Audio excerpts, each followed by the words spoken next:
tenemos un tanque cilíndrico, ¿eh? Donde nos pide hallar el tiempo que va a demorar en bajar el nivel de 15 pies hasta los 6 pies. Nos da de dato que la presión inicial en el tanque es 10 psi manométrico, ¿no? PSIG. Y nos dice que la presión la consideremos como variable, ¿ya? O sea que no es constante. Pero nosotros para este ejercicio vamos a utilizar una presión constante de 10 psi, porque si la utilizamos de forma variable, hay que hacer otro cálculo más aparte para deducir la ecuación de este volumen. Y además que con esa ecuación no va a llegar hasta los 6 pies, se va a detener antes de los 6 pies. Y a eso lo vamos a ver al final de todo, cuando hayamos visto todo lo demás, ¿sí? Si sobra tiempo, porque casi no preguntan también. Entonces vamos a deducir que estos 10 psi iniciales son constantes en el tanque. Además también en este ejercicio nos da un peso específico. No nos está diciendo qué líquido es. Bueno, nos dice que es agua, pero no nos dice a qué temperatura está, porque nos está dando directamente el peso específico del agua y nos está dando su viscosidad. No nos interesa entonces a qué temperatura está. No vamos a sacar estos datos de tabla porque nos los está dando. Además, en el dato de la viscosidad, tenemos que fijarnos cuando nos da la viscosidad, tenemos que fijarnos en qué unidad está. Mayormente o casi siempre nos da la viscosidad dinámica. Y yo en los ejercicios utilizo viscosidad cinemática. Entonces, tenemos que fijarnos en las unidades. Presión por tiempo es unidad de viscosidad dinámica. Nos ha dado viscosidad dinámica, ¿ya? Y además el PSI tenemos que recordar que no está en las unidades del sistema inglés. El PSI es el que se utiliza, pero no utilizamos nosotros para los cálculos. Utilizamos solo para presentación. Entonces tenemos que convertir además este PSI a la unidad de libra-fuerza sobre pie cuadrado, ¿no? No tenemos que olvidarnos todo eso, ¿ya? Entonces, teniendo todos estos datos, lo primero que hacemos es anotar en una tabla, para tenerlo más acomodado, todos los datos que tenemos y hacer los respectivos ajustes, ¿no? Del líquido, sabemos que el peso específico nos lo ha dado aquí en el enunciado, ya no buscamos en tabla. La densidad, ya sabemos que no podemos buscarla de tabla, vamos a necesitarla porque tenemos viscosidad dinámica, ¿ya? No la podemos hallar de tabla porque no tenemos la temperatura, pero nosotros sabemos que peso específico es densidad por gravedad. Entonces la densidad sería peso específico sobre gravedad. Las unidades aquí de esta densidad no es lo mismo que decir, bueno, en el sistema internacional sabemos que sería newton sobre metro cúbico, la densidad kilogramos sobre metro cúbico también. En el sistema inglés, la unidad de peso específico es libra-fuerza sobre pie cúbico y la densidad viene a ser una unidad que tal vez muchos no conozcan, que es el slug sobre pie cúbico. El slug no es más que la libra-fuerza sobre pie cúbico sobre gravedad, algo así. Ya, si quieren saber un poco más sobre el slug, lo investigan, ¿ya? Pero con tal que las unidades coinciden como si dividiéramos peso específico sobre gravedad y nos da slug sobre pie cúbico. El slug coincide con todas las unidades de cálculo, ¿ya? Eso para la densidad. Entonces tenemos que utilizar una densidad de 1.94. Nuestra viscosidad, ya sabemos que nos las ha dado de tabla, 1.45 por 10 a la menos 7. Tenemos que convertir el factor de conversión para este PSI, sabemos que es 144. Entonces multiplicamos por 144 libra-fuerza, que equivale a un PSI, un PSI, y tenemos 2,088 por 10 a la menos 5 libra-fuerza sobre pie cuadrado por segundo, ¿no? Ya está en unidades, este de aquí es el que vamos a utilizar. Del tanque, los datos que tenemos es la presión inicial, que son 10 psi manométrico, no le sumamos la atmosférica, porque es manométrico. Solo tenemos que llevarlo al sistema de cálculo, ¿no? No podemos utilizar PSI, entonces lo multiplicamos por 144 y tenemos 1440 libra-fuerza sobre pie cuadrado. Para la tubería, ahora sí debemos recurrir a tablas. La tubería nos dice que es este pequeño pedazo de tubería que tiene a la salida del tanque, es acero comercial cédula 40 de un diámetro nominal de 1 pulgada. Nos vamos a nuestras tablas, que nosotros ya lo tenemos en el enlace de Mega, esta tabla. También la envié al grupo, creo. Y vemos en la primera página está la rugosidad de los materiales, ¿no? La tubería es acero comercial. Para el acero comercial en sistema inglés, de pies, está aquí. Acero comercial o soldado. La rugosidad que utilizamos, ahí está, 1.5 por 10 a la menos 4. Y del diámetro nominal cédula 40 de 1 pulgada, es cédula 40, diámetro nominal, aquí están los diámetros nominales, tenemos 1 pulgada. El diámetro interno debería estar en pies, es 0.0874. El área también pueden utilizar 557, no, es este, 006, si es que lo quieren, o si no, utilizan como yo utilizo el pi cuartos, bueno, aquí lo tengo el 006, ya también, o pueden utilizar el pi cuartos diámetro cuadrado, ¿no? Ya tienen el diámetro, es opcional. De los accesorios, volvemos de nuevo a tabla, nos fijamos qué accesorios tenemos. Antes de eso, tenemos solamente un codo estándar, que obviamente está a 90 grados, codo estándar de 90 grados, y una válvula que ya nos dio directamente la longitud equivalente. Entonces solo tenemos que buscar en tabla el codo estándar. El codo estándar en tablas está más aquí abajo, nos vamos a la parte de accesorios. El codo estándar tiene una longitud equivalente diámetro de, ¿dónde está codo estándar? Codo estándar, aquí está, codo estándar a 90 grados, ahí lo encuentran. Tiene una longitud equivalente diámetro de 30. Y además, como el diámetro nominal es 1 pulgada de la tubería, el FT, el factor de fricción para esos accesorios, de 1 pulgada es 0,023. Ahí está. ¿Ya? Esos dos datos los anotamos aquí, longitud equivalente del codo y el FT de ambos accesorios, no solamente del codo. Entonces ya tenemos todos los datos necesarios. La longitud total de la tubería está aquí en el enunciado.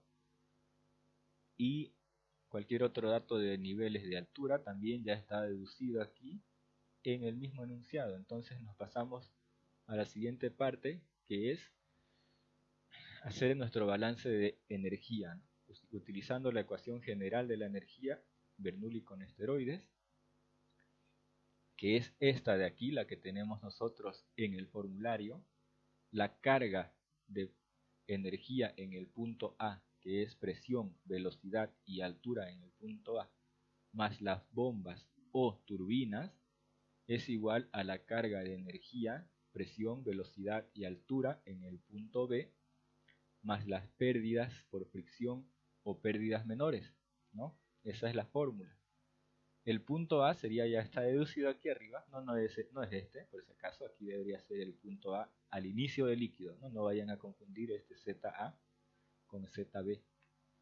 El punto A va a ser aquí al inicio del líquido, nosotros ponemos un punto que va a ser variable, un punto de referencia. En vaciado de tanque siempre el punto de referencia es variable. ¿Por qué? Porque al inicio nosotros vamos a tener una altura inicial de 15.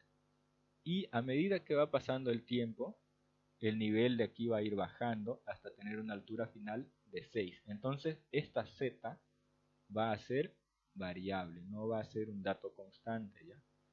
Por eso aquí, al deducir a la entrada, tenemos presión, sí, 10 psi. Tenemos velocidad, no, porque es un tanque. Tenemos altura, sí. ¿Cuánto vale? Al inicio 15, al final 6. Entonces, si tiene varios valores que varían en función al tiempo, es una variable, z. Yo no le voy a poner ni 15 ni 6.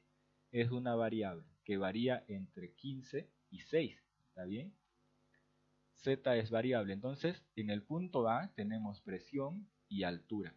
En el punto B, a la salida, aquí en ZD, la altura es 0, la presión está abierto a la atmósfera, 0, velocidad sale con una gran velocidad, entonces solamente tenemos velocidad de salida. No tenemos ni presión ni altura. Y sumamos las pérdidas, ¿ya? Ya está deducido, solo tenemos esto, solo nos queda eso de toda esta gran ecuación.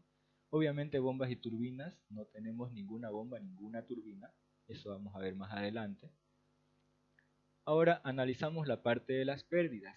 Yo he hablado de que las pérdidas, cuando nosotros tenemos esta HF acompañada junto a la velocidad, nosotros podemos aquí ponerle más velocidad y aquí factorizar la más velocidad y entraría a nuestro corchete como un más 1.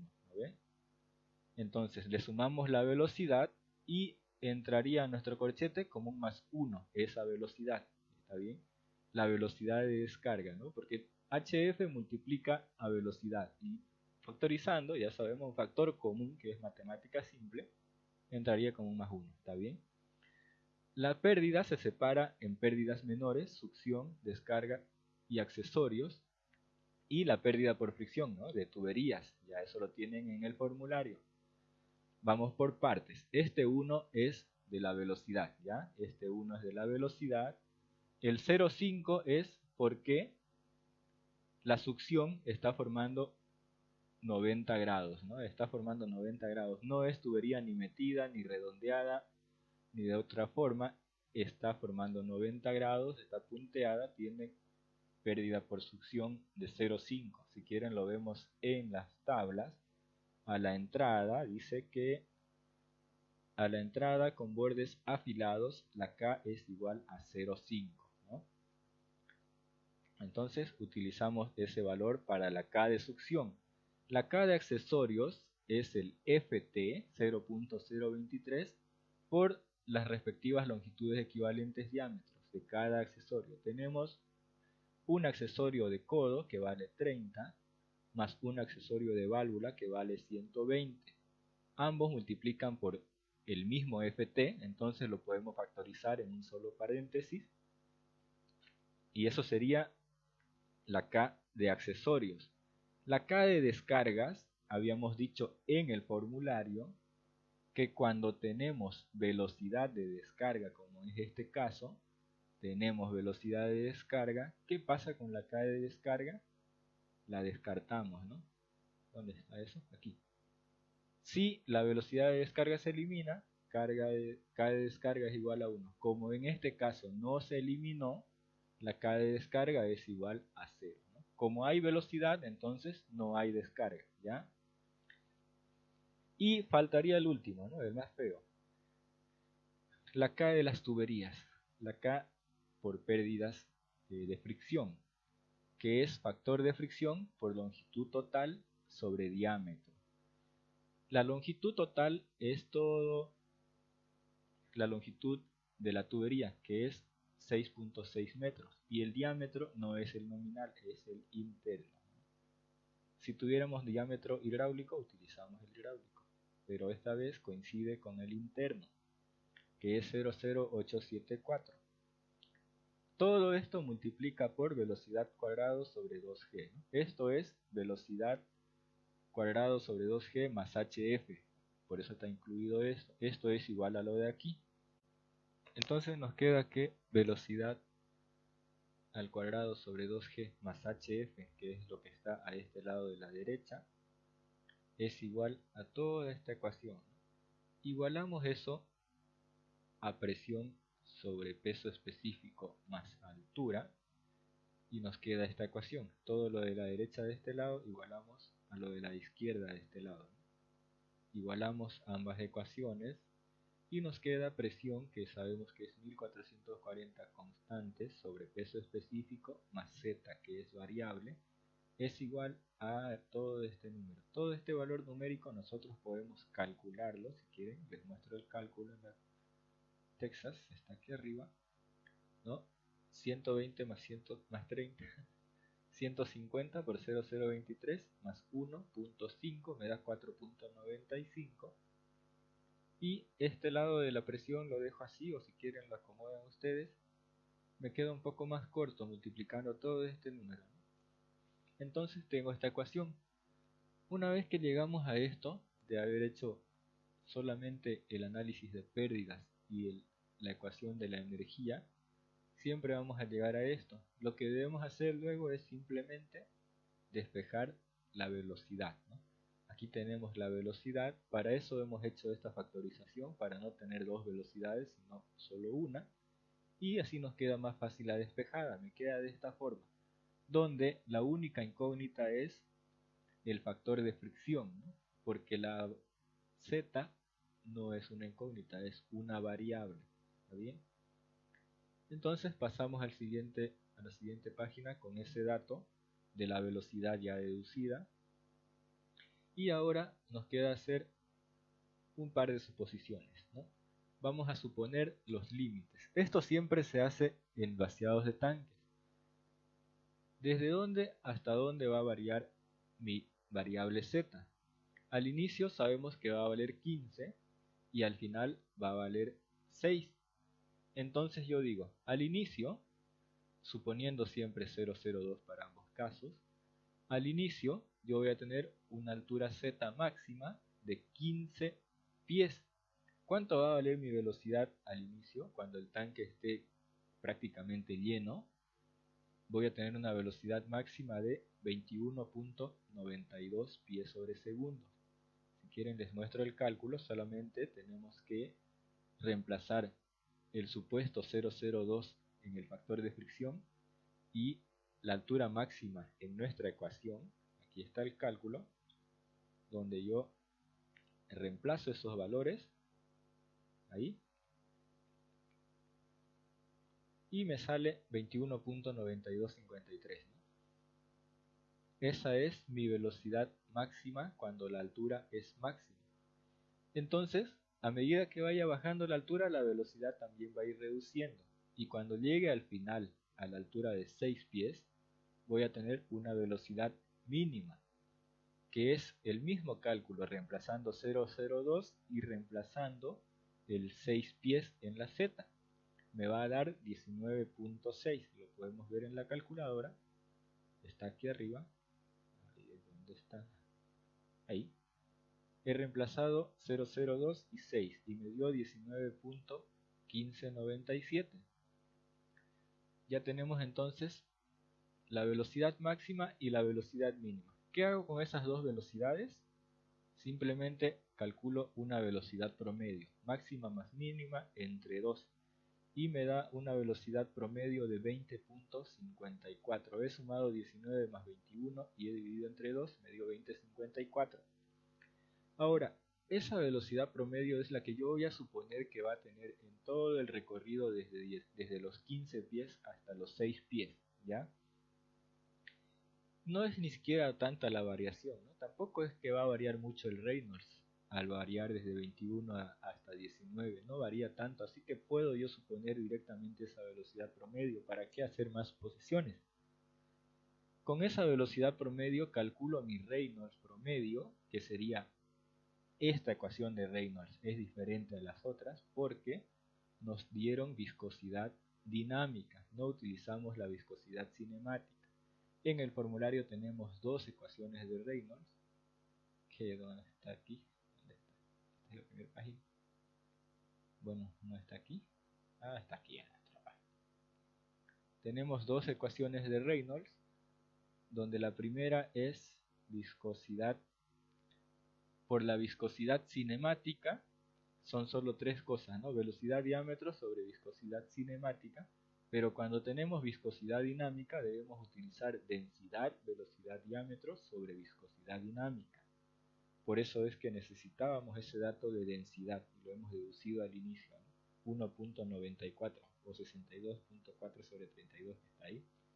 Por la velocidad, por el diámetro sobre la viscosidad dinámica en las unidades respectivas, no se vayan a olvidar de eso. me da ese valor de Reynolds, obviamente turbulento, ¿no? 166.000, se sobrepasa. Nunca vamos a tener laminar en un vaciado de tanques. Ahora, ya que tenemos, me faltó un último paso, ya que tenemos el número de Reynolds promedio, calculamos el factor de fricción promedio, utilizando la ecuación que ya conocemos, la ecuación del factor de fricción de Darcy. Utilizamos esa ecuación, ponemos nuestro Reynolds, aquí está con todos los decimales que tenía la Texas. Utilizamos la rugosidad, el diámetro y el solve, ¿no? Ya saben cómo hacer solve, menú 371, no hay donde perderse. Me da ese valor de factor de fricción, 2366, está un poco, bueno, varía a veces, ¿no? Del cálculo. 2366.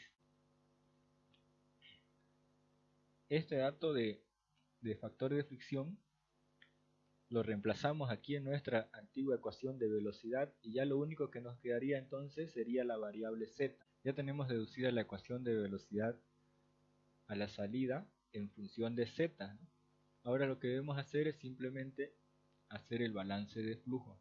Para vaciado de tanques sabemos que es un flujo no estacionario, varía con el tiempo. No tenemos caudal de entrada, solo tenemos caudal de salida, y el caudal de salida es igual a menos diferencial volumen respecto al tiempo. Sabemos también que el caudal de salida o cualquier caudal es velocidad por área. En este caso el caudal a la salida es velocidad de salida, que es nuestra ecuación deducida por el área de salida, que sale por un área de la tubería que es el 0.006. Y por otro lado, el diferencial volumen es el que debemos deducir. Lo tenemos ya deducido aquí en el formulario, dependiendo de qué forma tiene el tanque. Para nuestro caso es un tanque cilíndrico, pero el líquido solamente se va a mover en la parte rectangular, ¿no? En la parte cilíndrica, no va a ir a la parte esférica. Va a ir desde 15 hasta 6, que es únicamente parte cilíndrica. Podemos decir que es un tanque rectangular. Y si nos fijamos, como tiene puntas esféricas, obviamente la base de este cilindro va a ser circular. Entonces utilizamos del formulario la segunda ecuación. Diferencial volumen pi cuartos, diámetro al cuadrado por diferencial z. Ya lo tenemos deducido, ¿no? No tienen que hacer casi nada ustedes. Directamente copiamos ese valor de diferencial volumen. El diámetro, sabemos que para este cilindro, al inicio va a ser 4, al medio va a ser 4, al final va a ser 4, en todo el recorrido va a tener un diámetro constante de 4 pies. Entonces, mucho más fácil, lo único que nos queda es el diferencial z, que es el que nos sirve para integrar esta pequeña variable, ¿no? Entonces ya tenemos aquí caudal de salida y el diferencial volumen. Reemplazamos ambos datos y me queda de esta forma, caudal de salida, diferencial volumen. Reemplazamos entonces nuestra gran ecuación de velocidad en función a z y me queda así, mucho más grande, ¿no? Esto es lo que se conoce como una pequeña ecuación diferencial de variable separable, donde lo único que tenemos que hacer es pasar el diferencial a un lado y el otro se queda al otro lado. Todo lo que tiene variable z se va al lado del diferencial z, todo lo que tiene variable tiempo se va al lado del diferencial tiempo y listo, ¿no? O sea, simplemente despejamos diferencial tiempo en este caso. Me queda de esta forma. Ya está despejado el diferencial tiempo, la única variable para el diferencial z es z. Podemos integrar desde el nivel z inicial hasta el nivel z final, de 15 hasta 6. El menos es por la deducción de la fórmula, no es que le he aumentado ese menos. Integramos ese valor y tenemos nuestro resultado. Podemos ver en la Texas lo que nos sale. Introducimos tal cual el valor. Si no saben cómo introducir esta integral, lo pueden encontrar aquí en este librito. ahí están las integrales deducidas, integrales definidas, ¿no? Y me sale un valor de 920.072. ¿Qué unidades está? El tiempo en ambas unidades, internacional o inglés, está en segundos. Entonces el tiempo de vaciado de este tanque es 920 segundos. Si lo quiero en minutos, dividimos entre 60 y ya está, ¿no? Eso sería todo para este primer ejercicio de vaciado de tanques para un tanque en forma cilíndrica.